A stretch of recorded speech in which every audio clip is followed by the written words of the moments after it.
For external researchers who are interested in initiating contact with the Cancer Research Network and the individuals who are part of it, one of the best places to start is actually our website. So on the website, you'll find relative information about who the leadership is within the Cancer Research Network, what the different scientific working groups are, and the very specific areas of research of interest to those working groups, as well as information about upcoming events and opportunities for pilot funding, for example, as well as an opportunity to actually propose specific projects if they already have a project in mind, to get an idea of what data might be available to them. Is this something that actually fits within the context of what the Cancer Research Network does, and whether or not there might be opportunities to collaborate with others. The wonderful thing about working within the Cancer Research Network is that you're participating in research with PhD-trained methodologists, so they know their methods incredibly well, and they also know the nuances of their data in a way that as a clinician you may not know, but you can be a full member of the team because you have that clinical perspective, you help round out the research, and you're really valued on a Cancer Research Network team because of that.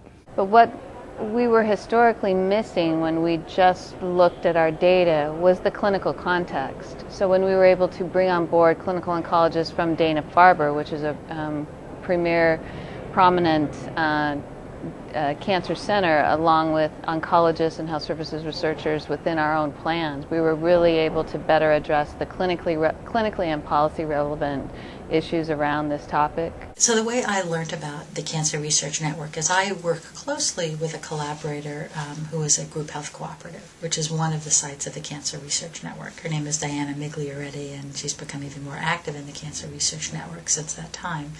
At the time we were collaborating, she was not involved in the Cancer Research Network, but when we were brainstorming about how to find the right data set to answer our questions, she suggested that might be perfect. So she sort of started asking around, learned who the Cancer Research Network investigators were, group health, as well as other sites. We needed a multi-site study.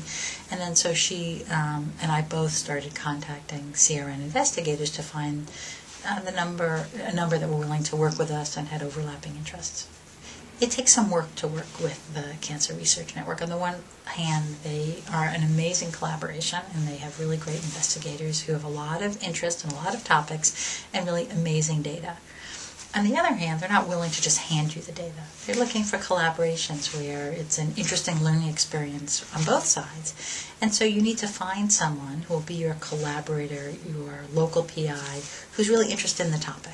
And I think that's the way it works the best. They don't necessarily have to know that they're interested in the topic before you get to them. So it doesn't have to be an area that they've done research, but an area that fits in with sort of what they're interested in. And that's what we did. I think it's the first reach out that's hard. And it involves, at least for me, a lot of cold calling. And I'd say that it was a really worthwhile experience. Well, the advice I'd give to others who are interested in collaborating in the CRN is to come on in.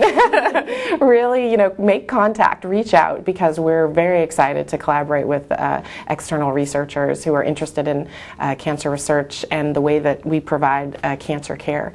So we're very excited about having external collaborators.